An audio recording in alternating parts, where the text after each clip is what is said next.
今日，一位神秘客人悄然到访首义客栈。对于客栈的一切，他心里可谓是既熟悉又陌生。而首义五子为何今日表现得既紧张又期待，既敬畏又神往？今日限定京城神秘玩家的故事，精彩马上开始。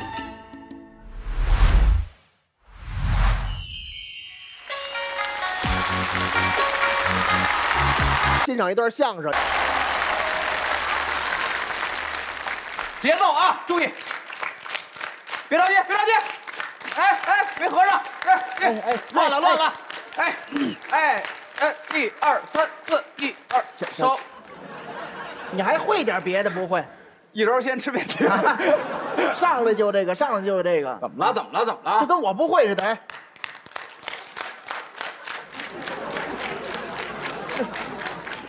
注意，注意，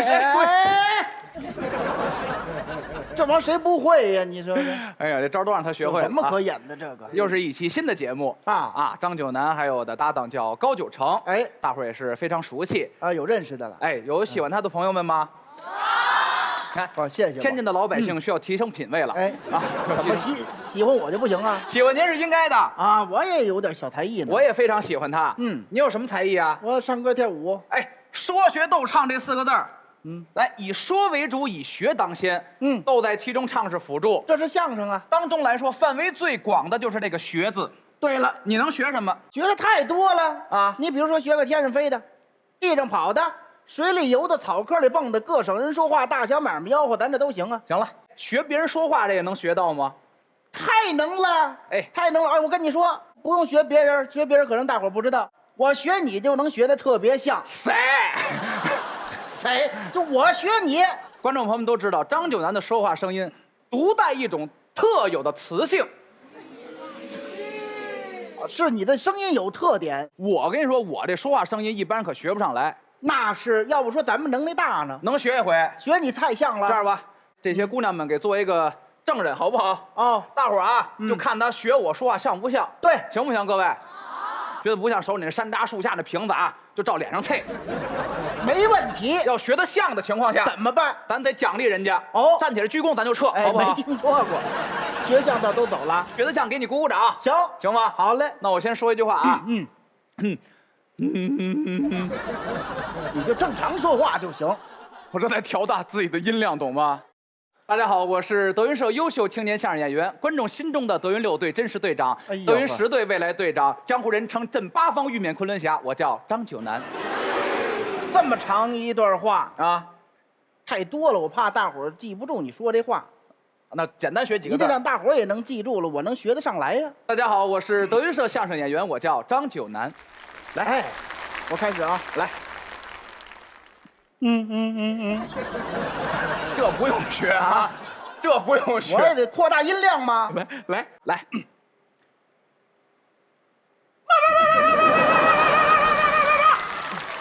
像不像？哎呀，谢。哎，干嘛？放了，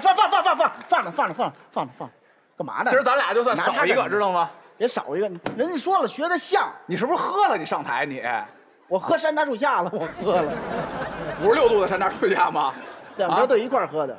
你少喝点儿。怎么了？好不容易来一回这个青春手艺人，你怎么说话不会说了？青春手艺人，青春手艺人呐！这导演特地导演。我北京人啊，我是说2句带儿化音，怎么了？我北京人，你说话可加儿化音，你加的不是地方。我就乐意，我北京是不是加儿化音？对不对，姑娘们？姑娘们，有一姑娘们，对，这对是不对呀？我们北京人唱歌都带儿化音。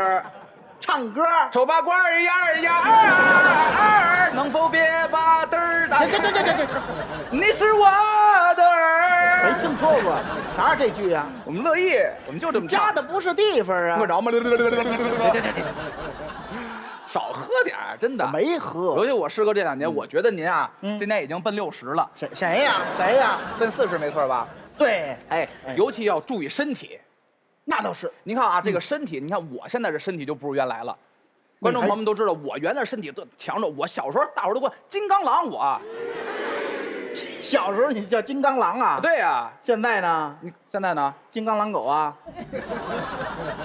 我希望你今天别再打狗这包行吗？好，我希望你离狗远点行吗？哎，回来！啊！你不让我离你远点吗？你要疯啊你啊！没疯啊！你信不信我跟导演说一句话，下一期你就再也来不了了？你那么厉害的？那当然，我看见了，签合同就签到今天。真是看见合同了。不用我说，知道吗？你看我原来我背贯口啊，报菜名、地理图，我背一大串没问题，我气力不亏。都是这样。我现在我背2句我都得喘气了。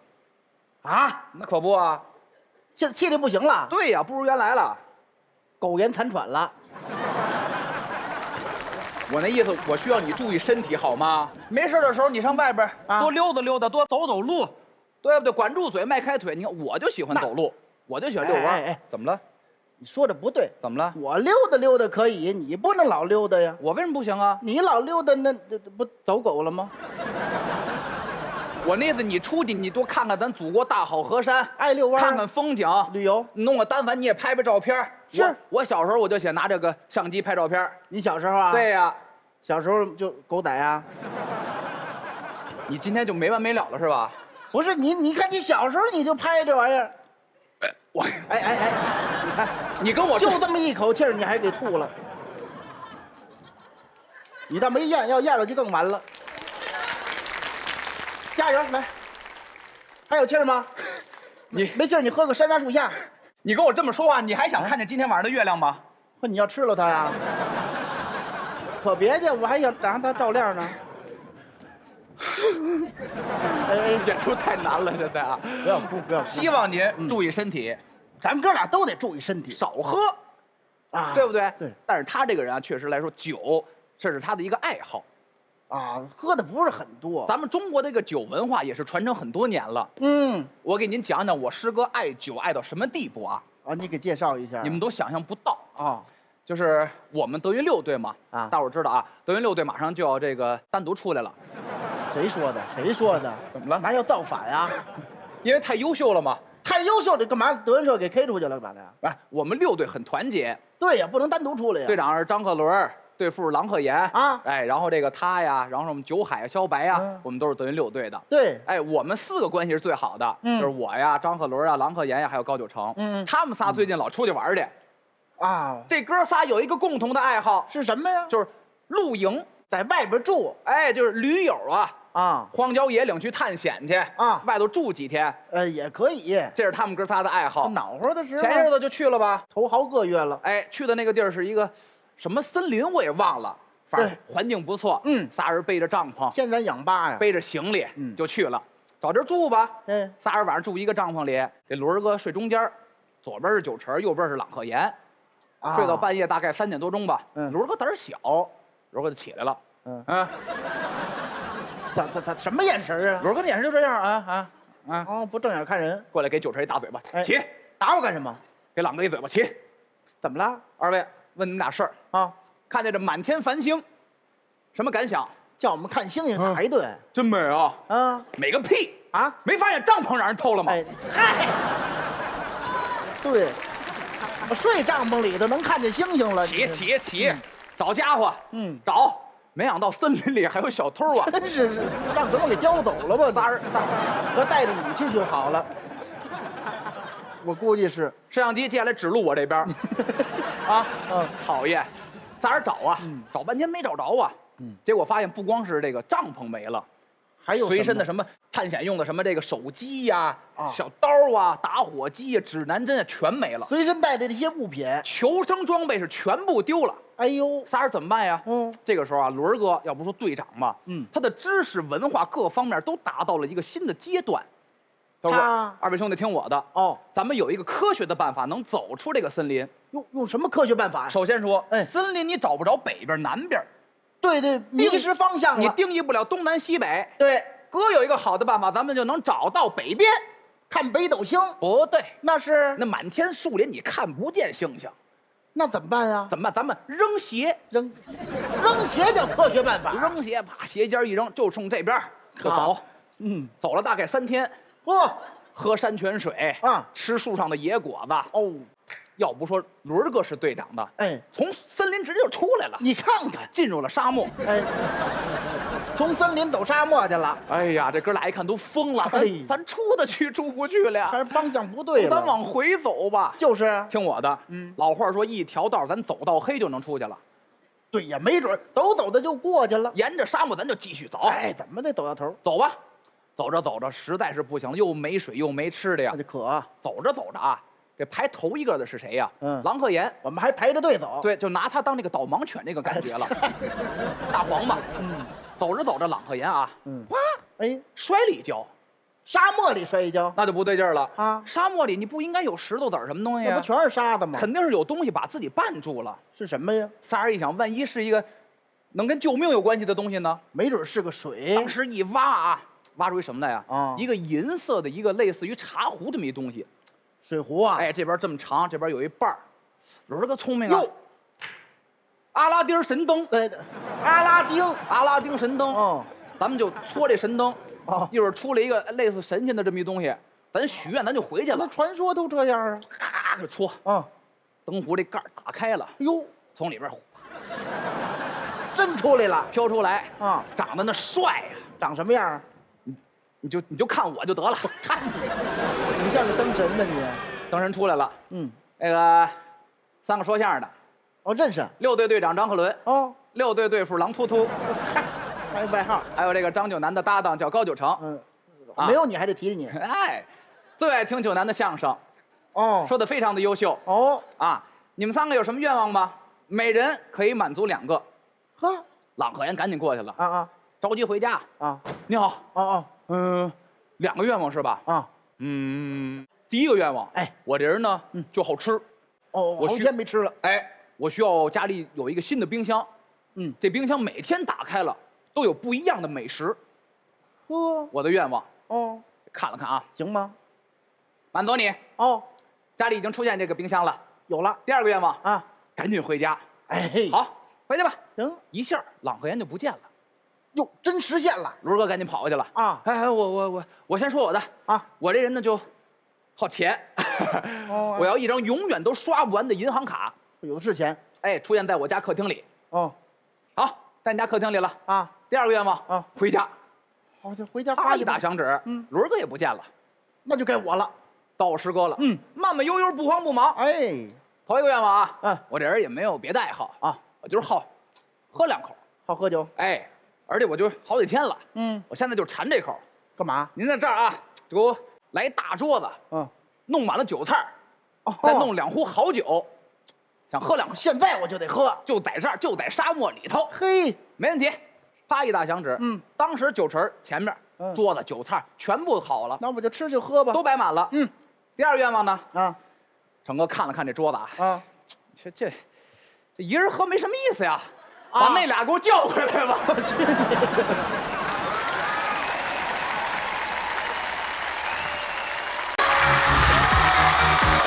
春手艺人文化助匠心，欢迎收看有温度、有传承的冠方山楂树下独家冠名播出的《青春手艺人》。大家好，我是栾云平，我是张鹤伦，我是张九龄，我是张九南，我是杨九郎。咱们手艺客栈呀，以往邀请过很多身怀绝艺的达人们，咱们在学习和体验的过程当中呢，也遇到了很多困难和挑战。今天咱们的主题是城市技艺，又恰巧咱们这台上呢，基本上都是北京人，可以聊一聊北京的那些有趣的事儿。接下来有请于谦老师闪亮登场。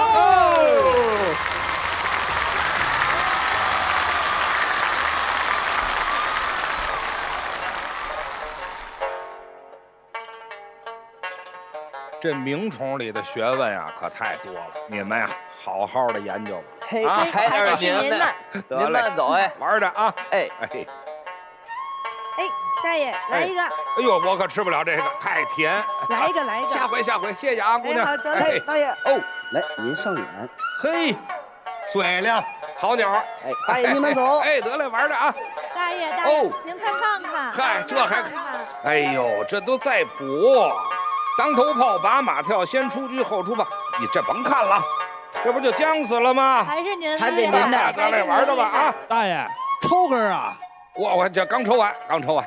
那这样上我们家喝口酒去。晚上呗啊！这没时间没事，走，大爷，咱烫头去吧。去你的吧！小小的人儿啊，风筝最起呀，天天就爱穷开心呐。逍遥的魂儿啊，假不正经吧，嘻嘻哈哈我们穷开心。刚才那个小出场，一看就是有老北京的味道的。您来到这儿了，也得跟大家先打个招呼，好不好？各位天津的父老乡亲们，大家好。天津呢是曲艺之乡，也是我现在父母居住的地方，所以我半个故乡也可以说是这儿。所以呢，到这儿来一点都不陌生。给各位问个好，大家一切顺利。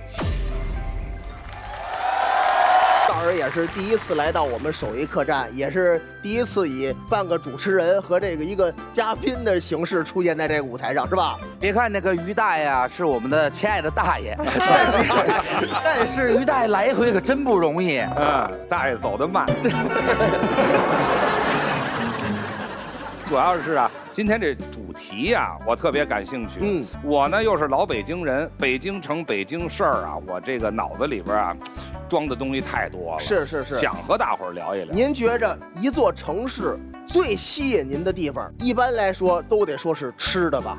啊，对，这民以食为天嘛。对，所以说，来自优酷社区德云社说学逗唱圈的网友有这么个提问：这德云社各位最爱吃的北京传统小吃是什么？我最爱吃的北京小吃就是这爆肚，肚仁啊、肚里啊、蘑菇头啊什么的都爱吃。我觉得配上那麻酱一吃，太棒了。杨九郎呢？哎，我最爱吃这个就是炙子烤肉啊，炙子烤肉应该不算是小吃了吧？那卤煮应该算小吃吧？卤煮应该算小吃。张鹤伦呢？我爱吃驴打滚儿。哦，我爱吃这个，这是一个年食。你知道驴打滚是什么意思吗？不知道，真不知道，真不知道。你给讲讲。那你别录了。就我养马，我知道啊，马打滚。哎，对，马在地上打滚，以前不都黄土地嘛？哦，这一打滚，身上沾一层黄土面子，一抖楞，哎，沾一层黄土面子那感觉，就跟这驴打滚这个年糕上面沾一层豆面的感觉是一样的。哦，这么来的，这个名。对，敲黑板。张九南，炒疙瘩算吗？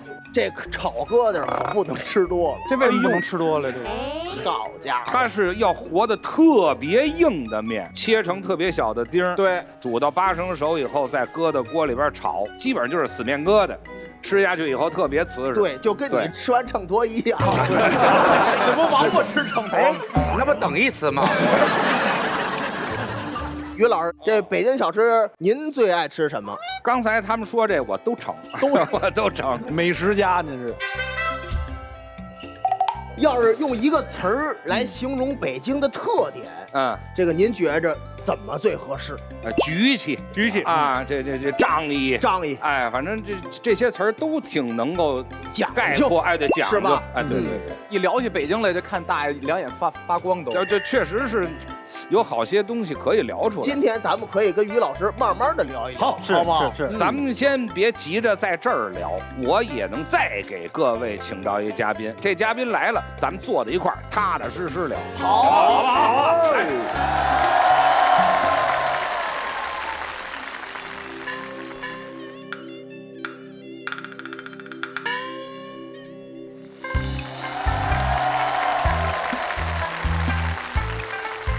今天咱们请来了相声名家石富宽老师。今天咱们的主题是城市记忆，咱们也就是回忆回忆老北京都有什么可玩的呀，都有什么可看的呀，我们不知道的，咱们能给大家介绍介绍。要说北京，记忆最深的就是逛庙会。这庙会就是过年的时候才有，是吧？不对，庙会啊。有的庙会是135，有的庙会是246，它都错开了。这就跟咱们现在一大集是一样。啊，对，像北京有名的几个庙会啊，我小时候经常去的啊，护国寺，白塔寺，隆福寺。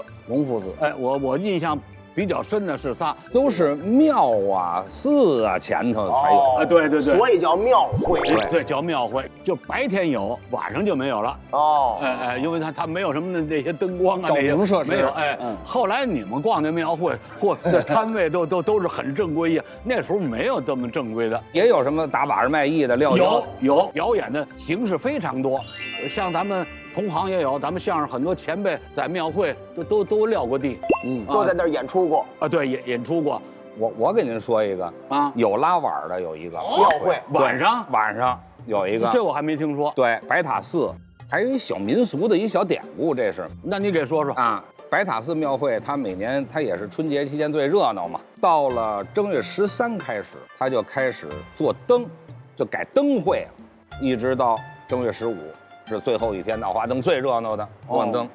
这小民俗怎么来的呢？好玩，就我爱玩啊。这不正好我看见这么一个这个红的轿罐，啊，我想起来的这个民俗的名字叫轿灯。轿灯，按照玩虫鸣虫的这个讲究啊，兜里揣一葫芦，这葫芦里甭管是油葫芦啊，还是蛐蛐，还是蝈蝈，到正月15就从怀里拿出来了，因为立春了，燥了，里边热了，虫也受不了了，人也受不了了，吓坏了，叫吓坏了。哦，正月15以后就不揣了，到最后这几天，玩虫的有一聚会，就在白塔寺庙会。哎，这是约定俗成的，因为白塔寺那个以前旁边呢有一茶馆，从正月13挂灯笼开始，这些所有玩鸣虫的这些人，早吃完晚饭溜达着就到这茶馆来坐在这儿，就开始斗虫，比什么呢？主要是2点，一个是谁的虫叫得好，那证明你养虫养得好，手艺高；一个是呢，就我这器皿，甭管是葫芦啊，是轿罐啊，什么，哎，谁的讲究，哎，谁的好，哎，这个有体面。从13开始到最后15，这儿是灯会，晚上，这个茶馆里边是鸣虫界的总决赛。今天总决赛结束了，所有葫芦就都拿出来了，不揣了。这一年算玩完了。哎，这讲的有点意思。您那会儿在庙会上都有卖什么东西的？您赶上过？卖什么东西都有，只要你日常生活需要的，在那个庙会上都能买得着。有卖吃的也有，吃的占一半呢。我还一直好奇一问题，由于这个大家生活条件好了，各式各样的菜都可以吃到了。原来北京，比如说冬天了，这个菜都是以什么为主？就是2样，萝卜白菜，就是冬储大白菜。对，冬储大白菜从什么时候就开始买了？10月下旬、11月初，那时候还排大队呢，买菜。那时候几块钱一斤是吧？啊，一买几百斤。对，这冬储白菜储到哪儿去？墙根底，窗根底下那是。我跟你说，码白菜是学问，脑袋冲着墙，啊，别让风给呲了。对，能避点风也就了。对。码呢还得中间有空，你不能让它都贴着。然后呢，盖上个塑料布防雨，盖上个棉被防冻，四角拿砖头压上。时不常，那时候家里有个休假什么，就倒白菜。倒白菜，对，这是一项活动。倒白菜这您能给讲讲吗？怎么就是靠里边啊，靠里边这点让它过风啊，不能总靠在里边。对，通风那种。现在好了，现在你上超市、上菜市场，就随时买，一年四季的菜都有。你什么样的菜都有，南方产的菜、北方产的菜都有。所以现在很少有的人在买这个储存大白菜，一买几百斤搁着。对，很少。他随时可以买到。啊，对。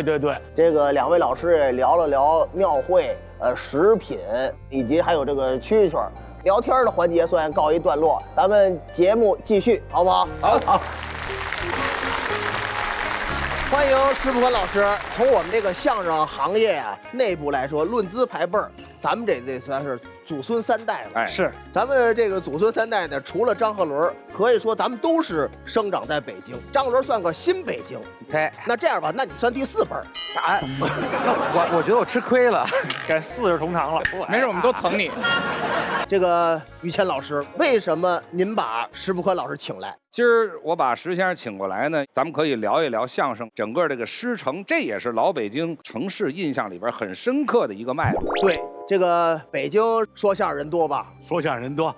北京呢也是相声的发源地，说相声的规矩呢确实也是不少。对啊，像什么演出时候不能够戴上手表啊，或者是首饰啊都不允许，眼镜啊，包括鞋和袜子都有讲究。我跟你讲，就是我那个伙伴侯耀文，他那个是亲师爷了。对，他那个演出之前，他那个规矩更大。他怎么样？他演出喜欢穿西装，演出之前呢还有20多分钟，他提前就把这个衣服啊，他就换好了。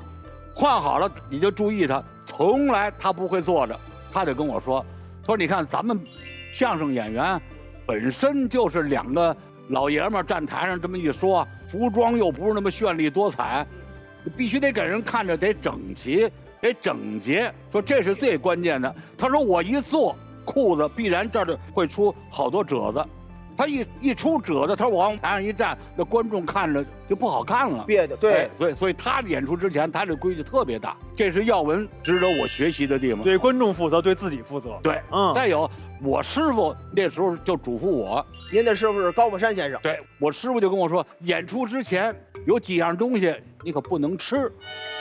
都什么呀？什么呀？杏仁儿、花生米、瓜子儿。嚼完了之后它有渣子呀，对，有那小颗粒啊。他说万一要钻到哪个牙缝里头，演出的时候，你一用气用什么，它出来了，你要吐出来，就本身对观众你就不尊重，含在嘴里头，那得影响吐字发音了。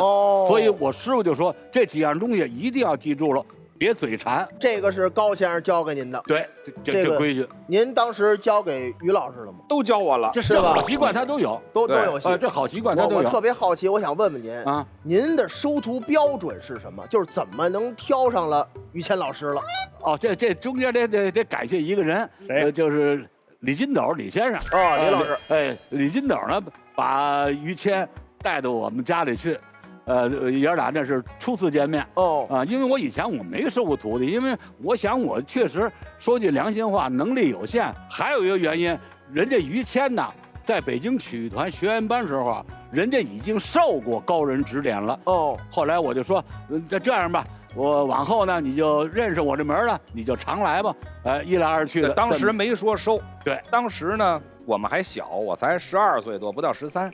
正好是李金斗老师给我们上课，我的那个当时的那个搭档就拜了李金斗老师了。然后呢，李老师说他拜我了，你看你怎么着？你喜欢谁？这行我都熟，我给你说去。我说我喜欢石富宽石先生。那是咱们自己朋友，我跟你说。然后呢，李老师上石先生家去了3次，就说我这事儿。去了3趟就没答应，后来实在不行，说那我给你带来，你先看看，你们爷俩先见一见，就收不收再说。后来爷俩挺有缘，然后是说你没事你就上家来吧，咱们先这么处着。慢慢的过程。我还特别好奇一个问题您拜石先生，您送没送礼？就是李老师带着我第一次去家里的，我拿了2点心匣子，那是唯一一次。后来就没有，包括现在咱们说你们是摆支，对就是说咱们就摆下酒席，让同行业知道我们叫摆支嘛，这是一个算是行话吧。到现在了，我们没摆过支。我师傅说你们孩子你们现在不要花钱，什么酒席什么，你不是认我当师傅了吗？我就是你师傅，我答应认你当徒弟了吗？你就是我徒弟，咱俩认了，那还有什么呀？咱就别花这钱了。这打哪儿来？我得告诉你，您说，这也是受我恩师的启发。当年呢，我拜我师傅的时候呢，正是1970几年。当时呢，我也就跟师傅说，我说，师傅，那我既然拜师了，按照咱们这个老规矩，我是不是得摆支啊？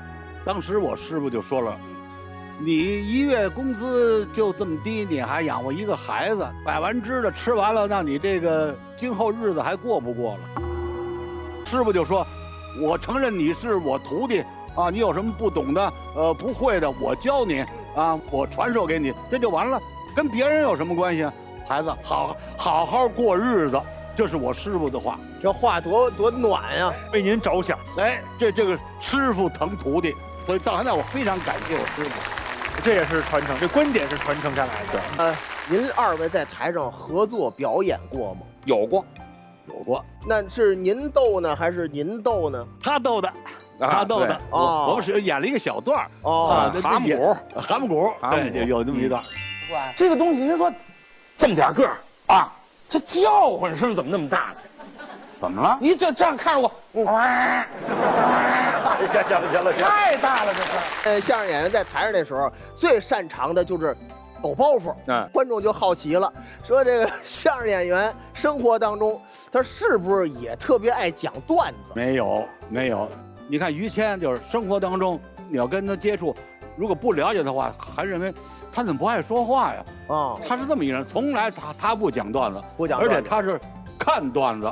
这是很难得的。每次我要到他们家去，他都是师傅您来，您看我又排了一个新段子您听听我们俩这段相声，您给听听，就把这电脑打开让我看这个。他不是讲段子，他是让我看段子。这个我们在台下边爱开玩笑或者不爱开玩笑，实际上是自己的脾气和性格。对，和行业其实没有什么关系，对吧？和行业没关系。好了，咱聊呢也聊得差不多了。是我们每期节目都有一个游戏环节。咱们今天这个游戏叫“谁是接梗王”。谁是接梗王？游戏规则：各位玩家根据我提出的问题，利用自己的反应能力依次作答，把一句话补充完整，要有这个效果，要有梗，要有这个包袱。但是不能重复，最后由石富宽老师作为裁判打分，看谁说的最好。最好还是题，大家先思考。好，听我念一遍题啊。张九南早上起来出门遛狗，突然发现杨九郎过来了，跟张九南说：“别遛狗了，遛我吧。”特别尬吧？不是那么特别尬。张鹤伦。张九南早上出门遛狗，突然间发现，这狗怎么跟我长得跟双胞胎一样呢？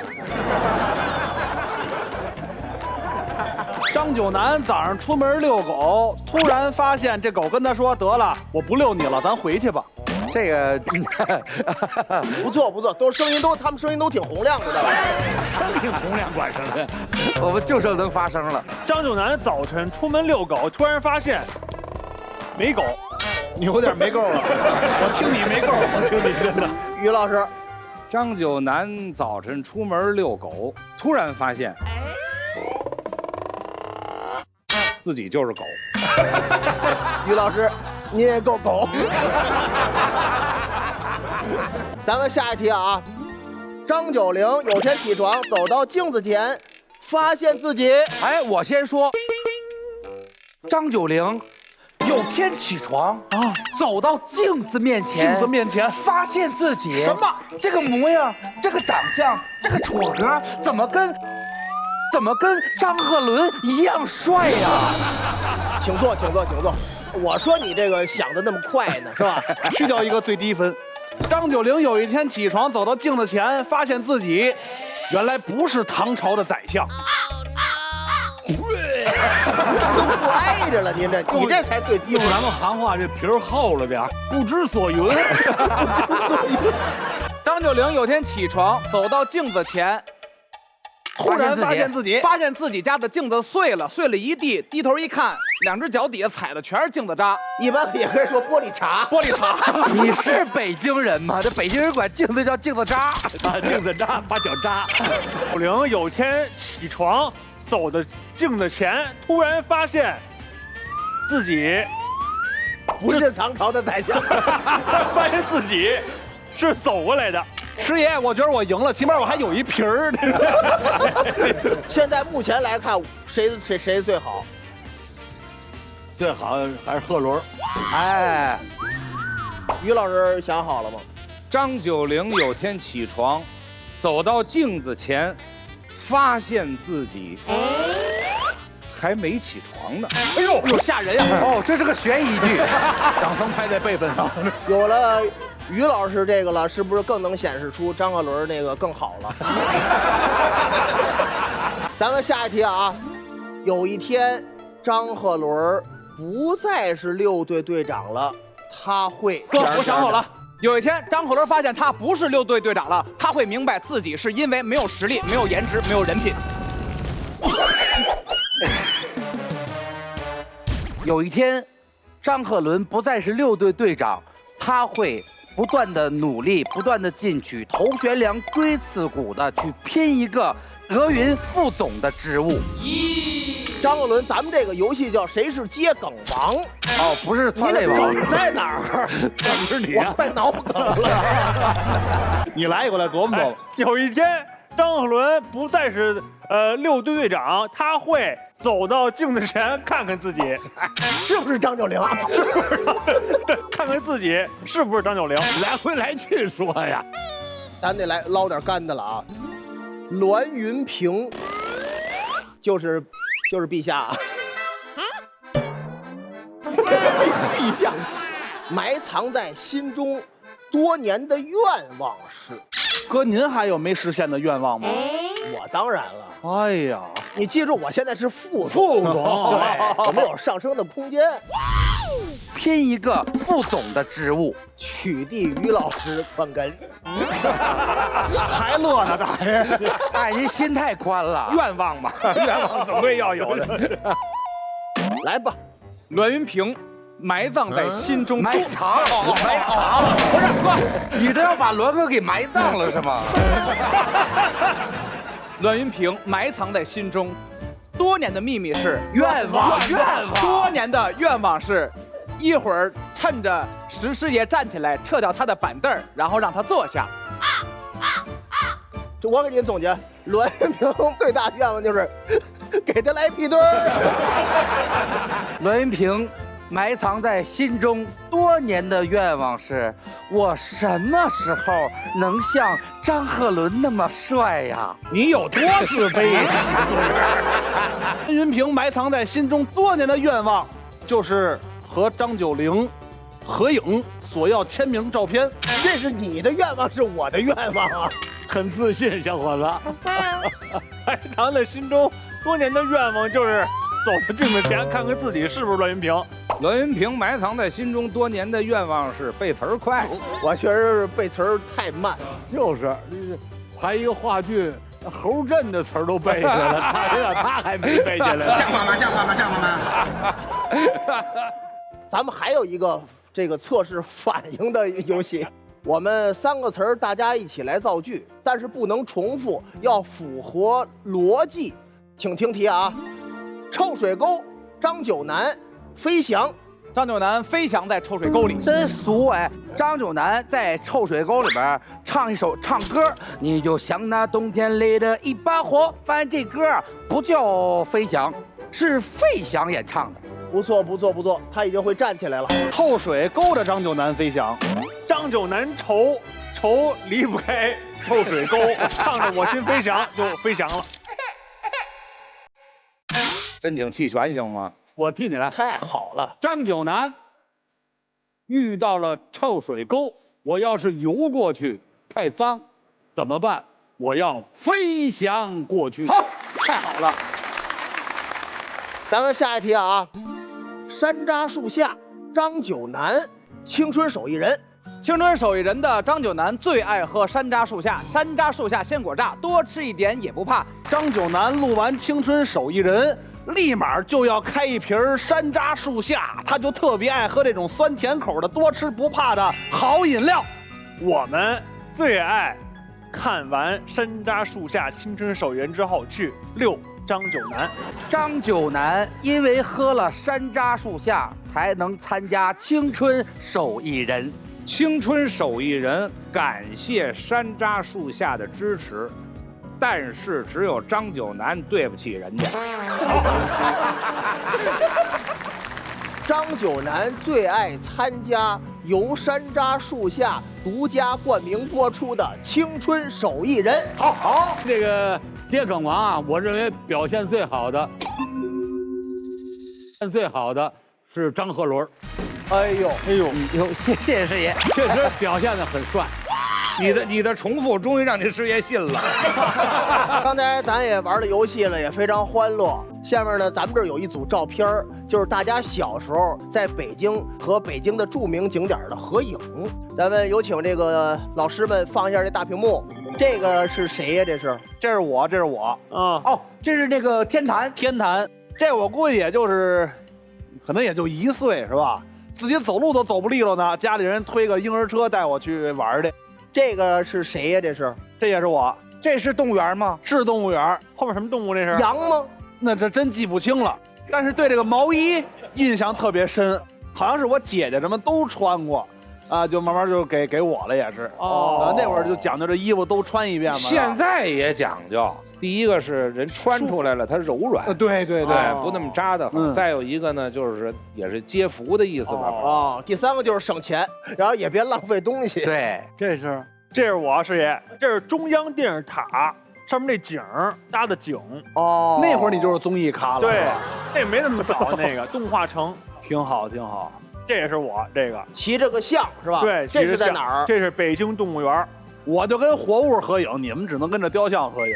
不是，那时候在北京动物园照张相片是特别时尚的，好像是单花钱，可能单花钱。就这老虎在那儿有一个排着大长队啊，一下排1个多小时就为照这张相。哎呦，这是我，前面这是我儿子。不是让您拿您小时候照片？对呀，对，因为那个我们家我小时候那时候没有相机，很穷。你们猜这是哪儿？你们知道吗？这好像是前2天吧。这我们不用猜啊！哎呦，你们北京人都知道这是哪儿啊？对呀，为什么我们不上那儿照相去？只有外地人去。来下一张，哎呦，大家有没有看到这3张照片在同一个地点照的？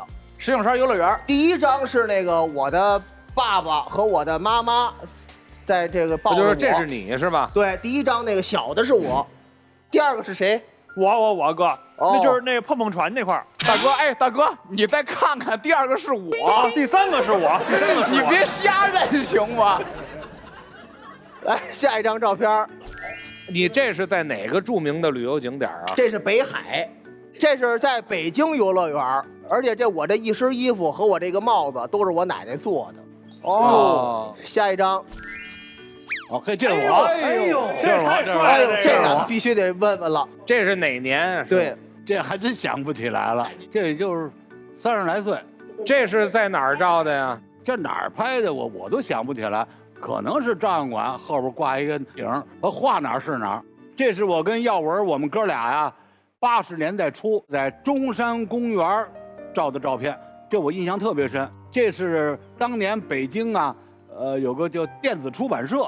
他要拍封面那时候我们俩那是刚出名啊，后来这个出版社就要用我们俩的照片，所以人家专业的摄影师带着我们俩人，这是在中山公园拍的照片。那我再问您问题，您30多岁的时候和我们现在30多岁，北京有什么变化？那变化可太大了。交通没有现在便利，那时候铁路跑都是现在就大伙儿俗称的这种叫绿皮火车，后来什么内燃机车、电力机车，到现在动车，到现在的复兴号。另外呢，我年轻的时候我还赶上了买东西都凭本儿、凭票啊，凭票。你看现在物质极大丰富。不要票了，不要什么了，就说明这生活变化越来越好，太大了。北京一直在进步，对，是吧？城市建设也一样。你像我号称是老北京，那现在北京好多地方我都不认识了。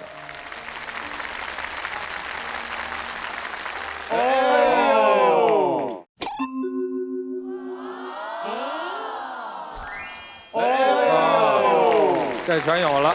这个清清楚楚的记得，这是2000年我结婚，石先生出席我婚礼，然后在台上作为主婚人讲话。这个是在北京的这个牡丹宾馆，这时间我还记得特别清楚，5月1号。对，那天北京那气温31度，那够热的了，热极了，那天热极了。结婚应该是穿西装嘛，那西装都脱了，不行了，太热，31度那天。这是谁呀？这是我。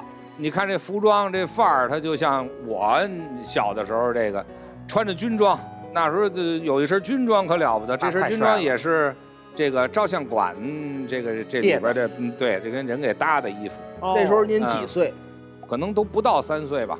是我记着我姨带我去的。要是不告诉您这是于老师，您能认出来吗？能认出来，是吧？反正我们还真是认不出来。能认出来。对，因为我进家门的时候我才12、13嘛，还有点小时候那那样。这是谁？也是您吗？这也是我，这个是在我出生地，这北京那个西城区现在那个白塔寺边上那个叫大茶叶胡同6号啊，那是一个长院子，一进门有一水管子。这个也算是北京的记忆了。这会儿撅尾巴管水龙头是吧？对，一个院就一水管子，而且到了冬天还得浇。头天晚上就回水，晚上回水，那时候先得关上，大伙儿都不用水了吧？对，都睡了吗？一个院我都赶上过。还有打水的吗？对，没有了啊，都接点水啊，我给我回水了啊。然后这专门有一人负责，早上起来谁起得早，再开着它，再拿开水，再温水，拿温水对吧？给浇开了，浇化了它。这是您和您父亲吗？啊，对，我父亲，这应该是北京火车站。我看那后面那北字我才。您父亲长得也挺帅的哈。啊，那是我爸还是确实挺精神的，到现在也是，也不发福，也不什么。这是您多大岁数？12、13，刚进北京曲艺团学员班，准确年代我记不清楚了，我记着那毛衣呢。那时候正兴高领，我们学员班的孩子们有这么一件还挺稀奇的呢。哎，对。那时候那个这个叫马海毛，对。那张照片是不是就是于老师就是拜您的时候就差不多了？差不多，是吧？这时候多大？这就是进曲团学员班，还没毕业呢。哟，那可够显老的。因为一下就胖起来了，就是吃食堂集体的那个伙食一吃，又不知道控制。刚毕业没几年，又不练功了，一下就发福了，一下就胖。对，嚯，那个时候您就开始养鸟了。对，那时候养鸟，我们家紧挨着官园嘛。哦，鸟市。哎，鸟市嘛，这个也就10岁，还没进曲团学员班呢。这个实际上跟刚才那张水管子旁边那个一个地方，我的右手边上就是水管子。养鸟现在也养不了了，为了这个保护这个生态平衡，很多的鸟都是野生动物、保护动物了。现在就收藏笼子了、笼具了。您一直都很喜欢动物，对不对？对，喜欢动物。那您今天可来着了，这个摄制组还特意给您找来了好多的小动物。哎呦，您要不要看一看？当然好啊，当然好啊。来，工作人员，咱把小动物们请上来，好不好？好。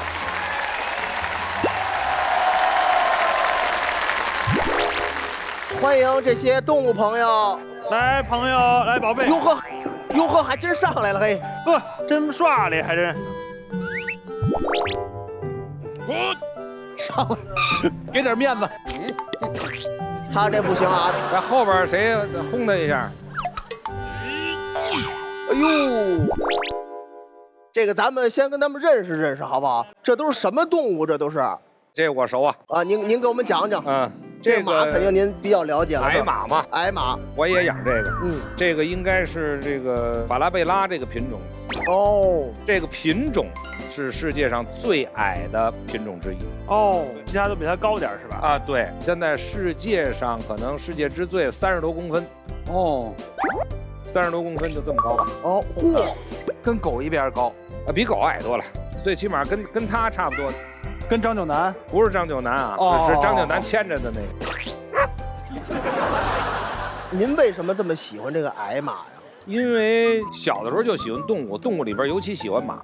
以前见着的马都是大马，突然有一天看见有这么矮的马，就觉得可爱。哎，觉得可爱，说终于能当宠物养了，所以那时候就买了几匹马，当宠物养。那个是羊驼是吧？那是羊驼。您对羊驼了解吗？我有，我家里还养了13个呢。嚯，羊驼分品种吗？羊驼也分品种啊，它有毛。羊驼的毛在国外就是穿软黄金啊。哦。它中空的，保暖性能特别好。养它跟养羊一样，产羊毛。哦。它为什么这个爱啐人呢？这好像就是驼类的一通病，骆驼也一样。它不是想啐人，它就是烦你。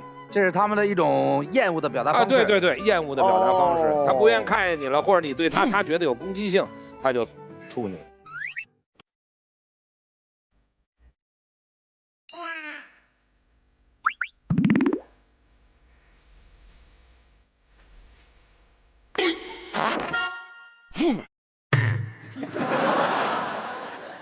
这狗呢？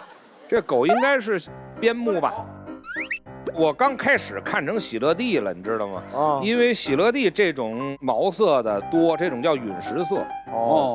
边牧这种陨石色还少。后来我一看，它这个头型、嘴型，它不是喜乐蒂，它是边牧。哦，那现在在狗的介绍里边，边牧是最聪明的狗的品种，它的智商极其的高。嗯，这个也希望大家喜欢小动物，文明饲养宠物。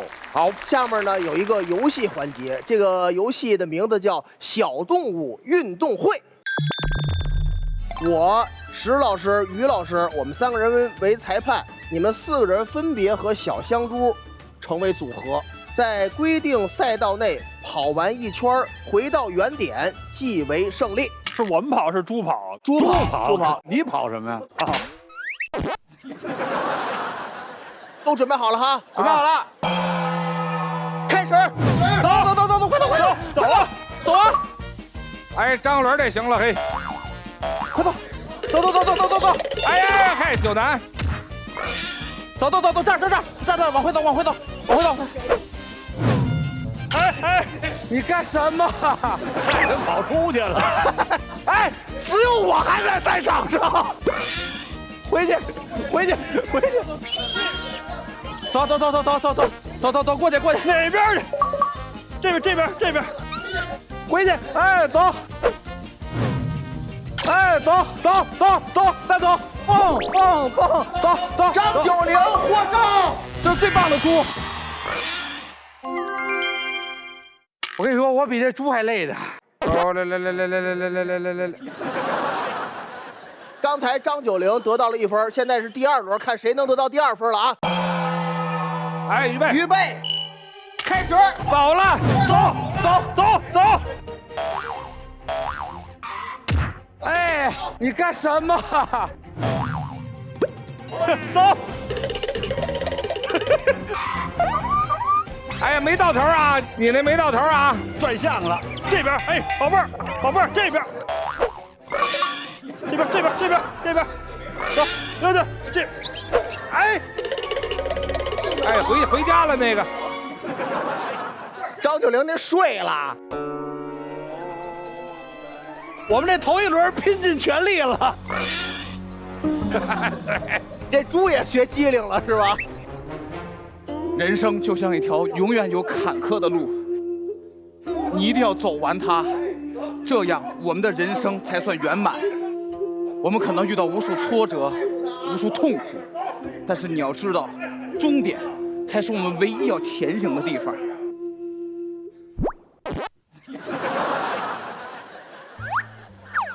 回归你自己的赛道，走，